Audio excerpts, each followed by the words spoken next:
Hello friends, எல்லோருக்கும் வணக்கம். Welcome to young investor channel. இன்றைக்கி எல்லாரும் மார்க்கெட்டை பார்த்துருப்பீங்க. மார்க்கெட் ஓப்பன் ஆகும்போது ஒரு ஃப்ளாட் பாசிட்டிவ் நெகட்டிவ் அந்த ரேஞ்சில் ஓப்பன் ஆன மார்க்கெட்டு, நெகட்டிவ் போகும் பாசிட்டிவ் வரும் அந்த ரேஞ்சில் இருந்த மார்க்கெட்டு ஆஃப்டர் 2 o'clock வந்து இப்போ மார்க்கெட் வந்து நெகட்டிவில் ட்ரேட் ஆகிட்டு இருக்குது. நிஃப்டி வந்து 25 பாயிண்ட்ஸ் ரேஞ்சில் நெகட்டிவில் இருந்துச்சு. சென்செக்ஸ் ஒரு 130 பாயிண்ட்ஸ் அந்த ரேஞ்சில் நெகட்டிவில் ட்ரேட் ஆகிட்டு இருக்குது. அது மட்டும் இல்லாமல் மார்க்கெட்டில் எந்த ஸ்டேபிள் நியூஸுமே இல்லை. எலெக்ஷன் வரைக்கும் மார்க்கெட் வந்து இப்படி தான் இருக்கும்னு நினைக்கிறேன். என் கண்ணோட்டத்தில் எஃப்ஐஎஸ் வந்து கண்டினியூஸாக விற்றுட்டே இருக்கிறாங்க.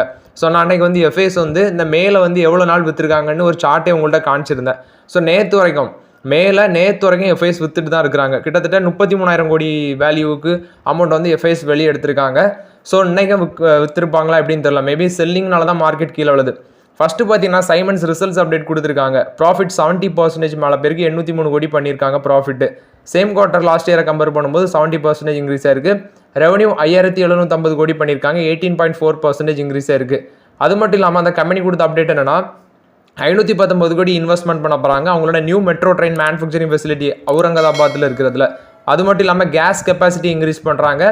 அவங்களோட ஸ்விட்ச் கியர் ஃபேக்ட்ரி கோவாவில் இருக்குது, அதுலேயும் வந்து இன்க்ரீஸ் பண்ணுறாங்க அவங்களோட ப்ரொடக்ஷனை. நெக்ஸ்ட்டு போர்டு வந்து டீமர்ஜ் பண்ணுறாங்க பிஸ்னஸ், அவங்களோட எனர்ஜி பிஸ்னஸை செப்பரேட்டாக டீமர்ஜ் பண்ணி லிஸ்ட் பண்ண போகிறாங்க. ஒரு தனி கம்பெனியாட்டு சைமன்ஸ் எனர்ஜி இந்தியா லிமிடெடாட்டு தனியாட்டு டீமர்ஜ் பண்ணி லிஸ்ட் பண்ண போகிறாங்க. இப்போ சைமன்ஸ் லிமிடெட்னு இருக்குது. ஸோ இனி வந்து சைமன்ஸ் எனர்ஜி இந்தியா லிமிடெட் அப்படிங்கிற ஒரு கம்பெனியும் ட்ரேட் ஆகும். ஸோ நீங்கள் வந்து ஒரு சைமன்ஸ் லிமிடெட் ஷேர் வச்சுருந்தீங்கன்னா உங்களுக்கு இன்னொரு share Siemens energy limited India limited அப்படிங்கிற ஒரு ஷேர் ஃப்ரீயாக கிடைக்கும். அவங்களோட டிஜிட்டல் இண்டஸ்ட்ரீஸ் மூலமாட்டு வந்த ரெவன்யூ பார்த்தீங்கன்னா 1041 கோடி ஆட்டிருக்கு, 16% இன்க்ரீஸ் ஆயிருக்கு. நெட் ப்ராஃபிட் வந்து 77.6% இன்க்ரீஸ் ஆயிருக்கு, 172 கோடி பண்ணியிருக்காங்க. அவங்களோட எனர்ஜி பிஸ்னஸ் மூலமாட்டு வந்த ரெவன்யூ 1637 கோடி, ப்ராஃபிட் 224 கோடி வந்திருக்கு. ரெவன்யூ வந்து சேம் முந்தின இயரில் பார்த்தீங்கன்னா இதே டைம் முந்தின இயரில் ரெவன்யூ வந்து 1555 கோடி, ப்ராஃபிட் 176 கோடி. ஸோ அதை காட்டிலும் இன்க்ரீஸ் ஆயிருக்கு. அது மட்டும் இல்லாமல் அவங்களோட ஆர்டர் புக்கு நியூ ஆர்டர் பார்த்தீங்கன்னா 5184 கோடியாக இருக்குது, 83.4%. ப்ரீவியஸ் இயரை கம்பேர் பண்ணும்போது கீழே தான் விழுந்திருக்கு அப்படின்னு சொல்லியிருக்காங்க. அவங்களோட ஆர்டர் புக் வந்து 31,151 கோடியாட்டு இருக்குது. அதில் வந்து 25,455 கோடி ஒர்த்துள்ள ஒரு ஆர்டர் அவங்களுக்கு கிடச்சிருக்கு. Locomotive project 9000 HP locomotive project கிடச்சிருக்கு. ஸோ அதோட ஒர்த்து வந்து 25,455 கோடின்னு சொல்கிறாங்க. ஸோ ஆனால் நியூ ஆர்டர் வந்து அவங்களுக்கு ரொம்பவே கம்மியாக இருக்குது, 83.4% வந்து கீழே விழுந்திருக்கு அப்படின்னு சொல்லியிருக்காங்க. ஸோ அந்த கம்பெனி வந்து ஃபுல் அண்ட் ஃபுல் பேஸ் பார்த்தீங்கன்னா technology, infrastructure, transport, industry, energy, transmission இந்த மாதிரிப்பட்ட கம்பெனி. அவங்களோட ஷேர் ப்ரைஸ் பார்த்தீங்கன்னா இன்றைக்கி மட்டுமே 7127 ரூபா அந்த ரேஞ்சில் ட்ரேட் ஆகிட்டு இருந்துச்சு. இன்றைக்கி மட்டுமே 7% ஏற்றிருக்காங்க ஷேரு. ப்ரைஸ் டு ஏர்னிங்ஸ்லாம் 120க்கு மேலே இருக்குது. ஸோ இப்போதைக்கு வேல்யூ நம்ம இப்போ இருக்கிற வேல்யூவில் நம்ம வாங்க முடியாது. ஸோ உங்களுக்கு வந்து இப்போ நீங்கள் வாங்கி உங்களுக்கு ஒரு ஷேர் எக்ஸ்ட்ரா கிடைக்கும். ஸோ அப்படி ரிஸ்க் எடுக்க இன்ட்ரெஸ்ட் இருக்கவங்க இந்த ஷேரை வாங்கலாம். ஸோ ஆல்ரெடி வாங்கியிருந்தவங்களுக்கு ஒரு Siemens energy India limited share வந்து ஃப்ரீயாக கிடைக்கும். இது சைமன்ஸ் எனர்ஜியை பொறுத்தவரைக்கும் அப்டேட்டு. சிப்லாவில் வந்து அப்டேட்டு. சிப்லா பார்த்தீங்கன்னா இன்றைக்கி ஷேர் ப்ரைஸ் 5% மேலே பாசிட்டிவில் தான் ட்ரேட் ஆகிட்டு இருந்துச்சு. ஈவன் 2.53% ஸ்டேக்கை வந்து ப்ரொமோட்டர் குரூப் வித்த பிறகுமே இன்றைக்கி வந்து பாசிட்டிவில் தான் ட்ரேட் ஆகிட்டு இருந்துச்சு. குறிப்பாட்டு promoter entity Shireen Hamied, Rumana Hamied, Samina Hamied, Okasha pharma private limited இவங்க வந்து இந்த ப்ரொமோட்டர் என்டிட்டி வந்து 2.53% ஸ்டேக்கை வந்து விற்றுருந்தாங்க. அதில் இன்றைக்கி அவங்க விற்ற பிறகுமே ஷேர் வந்து பாசிட்டிவில் தான் ட்ரேட் ஆகிட்டு இருந்துச்சு 5%. இப்போதைக்கு மட்டுமே 3% மேலே பாசிட்டிவில் தான் ட்ரேட் ஆகிருக்கு. கிட்டத்தட்ட 2,04,50,375 ஷேர்ஸ் வந்து இந்த ப்ரொமோட்டர் குரூப் வந்து செல் பண்ணியிருக்காங்க. வேல்யூ 2,500 கோடிக்கு மேலே வரும். அவங்க விற்ற ப்ரைஸ் பார்த்தீங்கன்னா 1,289 ரூபாலேருந்து 1,357 ரூபா அந்த ரேஞ்சுக்குள்ளே விற்றுருக்காங்க. ஸோ அவங்க விற்றது பார்த்தீங்கன்னா லாஸ்ட்டு க்ளோசிங் ப்ரைஸ்லேருந்து 4% லோவர் அப்படின்னு சொல்கிறாங்க. ஆனால் அன்றைக்கி மட்டுமே ஷேர் ப்ரைஸ் 5% மேலே போயிருந்துச்சு. அது மட்டும் இல்லாமல் இப்போதைக்கு 3% பாசிட்டிவில் ட்ரேட் ஆகிட்டு இருக்குது. இது சிப்லாவை பொறுத்தவரைக்கும் அப்டேட்டு. சிப்லா நம்ம இறங்கும்னு எதிர்பார்த்தோம், பட் இறங்கலை. இன்றைக்கி ப்ரொமோட்டர் என்டிட்டி விற்ற பிறகுமே மேலே தான் போயிருக்கு. நெக்ஸ்ட்டு பார்த்தீங்கன்னா எல்ஐசியில் வந்து அப்டேட்டு. எல்ஐசி நம்ம வாங்கவே இல்லை, அவங்க ஐபிஓ வந்ததுலேருந்தே நான் வாங்கலை. நீங்கள் எப்படி வாங்கியிருந்தீங்களான்னு தெரில. ஸோ எல்ஐசியில் வந்துருக்க அப்டேட் என்னன்னா அவங்க வந்து அந்த minimum public share holding norms இருக்குல்ல, அதை அட்டைன் பண்ணுறதுக்கு 3 வருஷம் அவகாசம் கேட்டிருந்தாங்கன்னு நினைக்கிறேன். ஸோ இப்போ அதுக்கு வந்து ஆர்பிஐ வந்து அப்ரூவல் கொடுத்துருக்காங்க. அந்த அவகாசத்துக்கு 10% அந்த minimum share holding public share holding 10% attain பண்ணுறதுக்கு May 16, 2027 அதுக்குள்ளே அவங்க அட்டைன் பண்ணுவாங்க அப்படின்ட்டு அவகாசம் கேட்டிருக்காங்க. ஸோ இதுக்கு வந்து ஆர்பிஐ இப்போ அப்ரூவலும் கொடுத்துருக்காங்க. ஸோ 3 வருஷத்தில் அவங்க வந்து மினிமம் பப்ளிக் ஷேர் ஹோல்டிங் இப்போ 10% அதை அட்டைன் பண்ணுவாங்க அப்படின்னு சொல்லியிருக்காங்க எல்ஐசி. இதுக்கு ஆர்பிஐ அப்ரூவலும் கொடுத்துருக்காங்க. இது எல்ஐசியில் வந்து பாசிட்டிவ் அப்டேட்டு. நெக்ஸ்ட் பார்த்தீங்கன்னா பிரைட்காம் குரூப். இந்த குரூப்பில் வந்து நிறைய பிரச்சனை ஓடிட்டு இருக்குன்னு நான் கொஞ்ச நாளுக்கு முன்னாடி உங்கள்கிட்ட அப்டேட் பண்ணியிருந்தேன் லாஸ்ட் இயர். ஸோ அந்த ஷேரில் வந்திருக்க அப்டேட் என்னன்னா, அவங்க வந்து அவங்களோட பேலன்ஸ் ஷீட்டில் நிறைய முறைகேடு பண்ணியிருந்தாங்க. ஸோ அதை வந்து செபி ஃபைண்ட் அவுட் பண்ணி இப்போ என்எஸ்சி வந்து அவங்களோட ட்ரேடிங்கை வந்து சஸ்பெண்ட் பண்ணியிருக்காங்க. பிரைட்காம் குரூப்போட ட்ரேடிங்கை என்எஸ்சி சஸ்பெண்ட் பண்ணியிருக்காங்க. ஜூன் 14ஆம் தேதியிலேருந்து சஸ்பெண்ட் பண்ணியிருக்காங்க. மேபி எனக்கு தெரிஞ்சு அவங்க ஜூன் 14ஆம் தேதிக்கு அப்புறம் ஷேர் மார்க்கெட்டில் ட்ரேட் ஆகாது அப்படின்னு நினைக்கிறேன். ஸோ இதை வந்து இசட் கேட்டகரிக்கு மூவ் பண்ணியிருக்காங்க. இந்த இசட் கேட்டகரினா அந்த பங்குகள் மேலே நிறைய புகார்கள் இருக்கும், அவங்க நிறைய முறைகேடு பண்ணியிருப்பாங்க, ஸ்டாக் மேனிப்புலேஷன் பண்ணியிருப்பாங்க. அதை வந்து ப்ராப்பர்ட்டாக ஸ்டாக் எக்ஸ்சேஞ்சிட்ட அவங்க வந்து சொல்லியிருக்க மாட்டாங்க, ஒழுங்காக வந்து இன்கம் டேக்ஸ் ஃபைல் பண்ணியிருக்க மாட்டாங்க, லிஸ்டிங் ரெகுலேஷனை ஒழுங்காக ஃபாலோ பண்ணியிருக்க மாட்டாங்க, அவங்களோட ஃபினான்ஷியல் அந்த ரிசல்ட்ஸ் எல்லாமே ப்ராப்பராக காமிச்சிருக்க மாட்டாங்க, பேலன்ஸ் ஷீட்டில் பல முறைகேடுகள் இருக்கும். ஸோ இந்த மாதிரிப்பட்ட ஸ்டாக்ஸ் எல்லாமே தான் அவங்க அந்த இசட் கேட்டகரிக்கு மூவ் பண்ணுவாங்க. ஸோ இப்போதைக்கு மூவ் பண்ணியிருக்காங்க. ஜூன் 14ஆம் தேதியிலேருந்து இசட் கேட்டகரிக்கு மூவ் பண்ணுறாங்க, சஸ்பெண்டும் பண்ணியிருக்காங்க. இது பிரைட்காம் குரூப்பை பொறுத்தவரைக்கும் அப்டேட்டு. ஷேர் ப்ரைஸ் வந்து இன்றைக்கி வந்து எனக்கு தெரிஞ்சு 12 ரூபா அந்த ரேஞ்சில் ட்ரேட் ஆகிட்டு இருந்துச்சு. 12 ரூபா 25 காசு அந்த ரேஞ்சில் ட்ரேட் ஆகிட்டு இருந்துச்சு. இன்றைக்கி மட்டுமே 5% மேலே நெகட்டிவில் தான் ட்ரேட் ஆகிட்டு இருந்துச்சு. இந்த பிரைட்காம் குரூப்பை பொறுத்தவரைக்கும் அப்டேட்டு. நான் பர்சனலாக அந்த ஷேரில் இன்வெஸ்ட்மெண்ட் பண்ணலை. நீங்கள் யாரும் இன்வெஸ்ட்மெண்ட் பண்ணி லாஸ் பண்ணியிருந்தீங்களான்னு சொல்லுங்கள். ஆனால் நிறைய பேர் நான் வீடியோ போடும்போது அப்புறம் நான் இன்வெஸ்ட்மெண்ட் பண்ணியிருந்தேன் எனக்கு லாஸ் ஆகிடுச்சு அப்படின்ட்டு. ஸோ நான் அந்த டைமே சொல்லியிருந்தேன், விற்றுருங்க வேறு வழி இல்லை அப்படின்னு சொல்லியிருந்தேன். ஸோ இப்போ அந்த பிரைட்காம் குரூப்பை வந்து ட்ரேடிங் வந்து சஸ்பெண்ட் பண்ணியிருக்காங்க என்எஸ்சி ஜூன் 14லேருந்து. ஸோ இது என்எஸ்சியை பொறுத்தவரைக்குள்ள என்எஸ்சி கொடுத்த அப்டேட்டு. பிரைட்காம் குரூப் வந்து ஜூன் 14ஆம் தேதியிலேருந்து இசட் கேட்டகரிக்கு மூவ் பண்ணுறோம், நாங்கள் அதை சஸ்பெண்ட் பண்ணுறோம் அப்படின்னு சொல்லியிருக்காங்க. இது பிரைட்காம் குரூப்பை பொறுத்தவரைக்கும் அப்டேட்டு.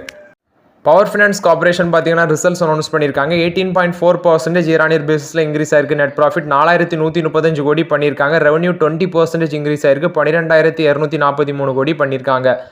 இது டிவிடெண்ட் பார்த்தீங்கன்னா 2.5 rupees 2.50 பைசா டிவிடெண்ட் அனௌன்ஸ் பண்ணியிருக்காங்க ஒரு ஷேருக்கு. ஆல்ரெடி அவங்க வந்து இன்ட்ரீம் டிவிடெண்ட் வந்து 11 ரூபா அனௌன்ஸ் பண்ணியிருந்தாங்க இந்த ஒரு வருஷத்தில்.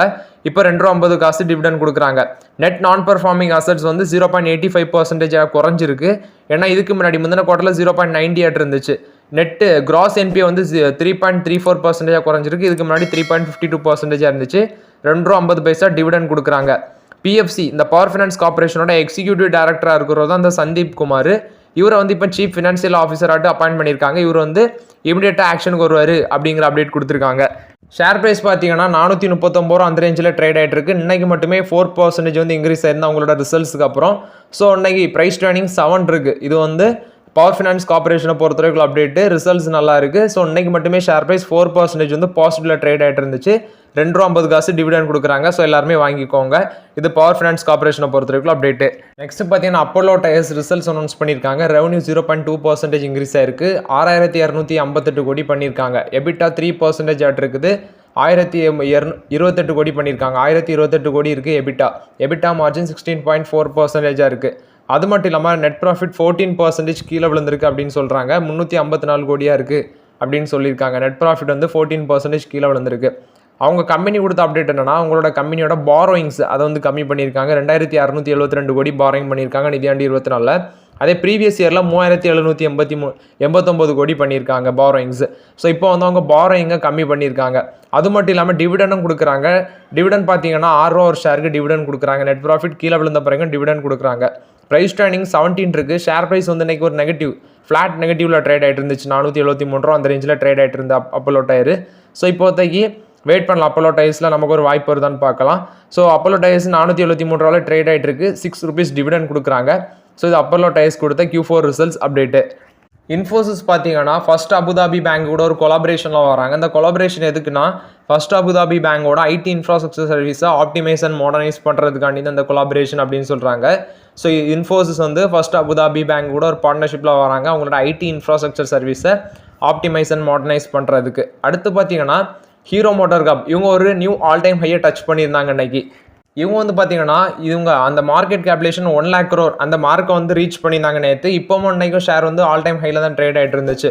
ஸோ இவங்க வந்து ப்ரீமியம் மோட்டார் சைக்கிள் அந்த மோட்டார் சைக்கிள் செக்மெண்ட்டில் ஒரு கான்சன்ட்ரேஷன் பண்ணுறாங்க. Charisma XMR, Maverick 440, Harley Davidson X440 இந்த ரேஞ்ச் எல்லாமே பார்த்தீங்கன்னா இவங்களுக்கு ஒரு பாசிட்டிவ் ஃபீட்பேக்காக இருக்குது. அது மட்டும் இல்லாமல் அவங்களோட ப்ரொடக்ஷனை வந்து ரைஸ் பண்ணுறாங்க. இந்த 3 வெஹிக்கிள் செக்மெண்ட், இந்த ப்ரீமியம் மோட்டார் சைக்கிள் செக்மெண்ட்ஸில் வந்து மாதத்துக்கு 10,000 யூனிட்ஸ் வந்து ப்ரொடக்ஷன் பண்ணணும் அப்படிங்கிற ஒரு எய்மை ஃபிக்ஸ் பண்ணி வச்சிருக்காங்க. இப்போ ப்ரொடக்ஷனும் பண்ணிட்டு இருக்காங்க ஹீரோ மோட்டார் கப். ஸோ இது ஒரு பாசிட்டிவ் நியூஸாக எடுத்து தான் இன்னைக்கு வந்து மார்க்கெட்டில் வந்து ஆக்சுவலாக நேற்றே அவங்க வந்து 1 லட்சம் கோடி மார்க்கெட் கேபிட்டல் அட்டைன் பண்ணியிருந்தாங்க. 5,000 ரூபா பெர் ஷேரை வந்து நேற்றே ரீச் பண்ணியிருந்தாங்க. இன்னைக்கு வந்து மார்க்கெட்டில் வந்து 5,075 ரூபா அந்த ரேஞ்சில் ட்ரேட் ஆகிட்டு இருந்துச்சு. 5,075 ரூபா அந்த ரேஞ்சில் ட்ரேட் ஆகிட்டு இருந்துச்சு. ப்ரைஸ் ட்ரேடிங்ஸ் 27 இருக்குது. ஸோ அந்த ஷேர் வந்து பார்த்தீங்கன்னா இப்போதைக்கு வாய்ப்புகள் கம்மி. ஸோ இவங்களோட பாசிட்டிவ் அப்டேட்ஸ்னால இவங்க ஒரு ஆல் டைம் ஹை டச் பண்ணி இன்னைக்கு வந்து நேற்றே 1 lakh crore மார்க்கெட் கேப்பில் அட்டைன் பண்ணிட்டாங்க. இன்னைக்கு வந்து அதோட தாண்டி ட்ரேட் ஆகிட்டு இருக்காங்க. பார்த்தீங்கன்னா HDFC பேங்க் அவங்களோட ஃபர்ஸ்ட் விர்ச்சுவல் கிரெடிட் கார்டை வந்து விசா நெட்வொர்க் கூட லான்ச் பண்ணியிருக்காங்க. இந்த 2 வேரியண்ட்டில் இந்த கார்டு அவைலபிளாக இருக்கும். பிக்சல் ப்ளே, பிக்சல் கோ, இப்படி 2 வேரியண்ட்டில் அவைலபிளாக இருக்கும் அப்படின்னு சொல்லியிருக்காங்க. இதை வந்து கஸ்டமர்ஸ் வந்து அவங்களோட ஓன் கார்டு பர்சனலைஸ் பெனிஃபிட் ஆஃபர்ஸ்க்காண்டி யூஸ் பண்ணிக்கலாம்.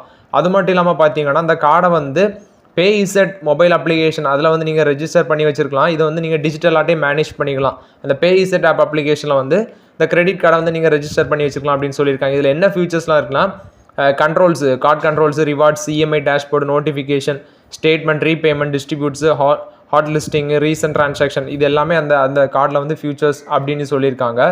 அது மட்டும் இல்லாமல் அந்த விசா நெட்வொர்க் பார்த்தீங்கன்னா என்னென்ன மாதிரி யூஸ் பண்ணலான்னு சொல்லியிருக்காங்கன்னா பேமெண்ட்டுக்கும், consumer finance, digital banking and டெக்னாலஜிக்கு யூஸ் பண்ணலாம். நெக்ஸ்ட் ஃபியூச்சரில் வந்து அவங்க கிரெடிட் இந்த மாதிரி கார்டை வந்து அதர் நெட்வொர்க்கு கூட வச்சு என்னென்ன நெட்வொர்க்கு அதர் நெட்வொர்க்கில் வந்து லான்ச் பண்ணுவாங்க அப்படின்னு சொல்லியிருக்காங்க. அதையும் கூடிய விரைவில் லான்ச் பண்ணுவோம் அப்படின்னு சொல்லியிருக்காங்க. அது மட்டும் இல்லாமல் 2024 ஜனவரியில் தான் அவங்க இந்த 2 லட்சம் கிரெடிட் கார்டு அந்த மைல் ஸ்டோனை ரீச் பண்ணாங்க, கிராஸ் பண்ணாங்க. இவங்க வந்து இந்த கிரெடிட் கார்டு கொடுக்கறது ஸ்டார்ட் பண்ணது எப்போன்னு பார்த்தீங்கன்னா அந்த கிரெடிட் கார்டு 2001 வருஷத்தில் தான் அவங்க லான்ச் பண்ணாங்க. இந்த credit card first credit card 2014 அவங்க வந்து 1 crore கிரெடிட் கார்டு அதை வந்து ரீச் பண்ணாங்க. இப்போ நெக்ஸ்ட் 6 இயர்ஸில் வந்து 2024 ஜனவரியில் வந்து அந்த 2 கோடி கிரெடிட் கார்டு அந்த மைல் ஸ்டோன் வந்து ரீச் பண்ணியிருந்தாங்க HDFC பேங்க். இன்னைக்கு ஷேர் ப்ரைஸ் வந்து 1,437 ரூபா அந்த ரேஞ்சில் ட்ரேட் ஆகிட்டு இருந்துச்சு நான் பார்க்கும்போது. ஸோ HDFC பேங்க் மேபி கூடிய விரைவில் எனக்கு தெரிஞ்சு 1,400 கிராக் பண்ணி 1,380 அந்த ரேஞ்சுக்கு வரும்னு நான் எக்ஸ்பெக்ட் பண்ணுறேன். ஸோ விழா HDFC பேங்க் 1-2 வாங்குங்க. நல்ல ஃபியூச்சரில் நல்ல பேங்க் தான், நல்ல ஷேர் தான். நான் ஆல்ரெடி அப்டேட் கொடுத்தது தான். இது வந்து HDFC பேங்கை பொறுத்தவரைக்கும் positive update. So okay friends, ஆக்சுவலாக அன்றைக்கி மார்க்கெட் அப்டேட்ஸ் எல்லாமே பார்த்தோம். இந்த வீடியோ உங்களுக்கு பயனுள்ளதாக இருந்துச்சுன்னா லைக் பண்ணுங்கள், சப்ஸ்கிரைப் பண்ணுங்கள், கமெண்ட் பண்ணுங்கள். Okay friends, thank you.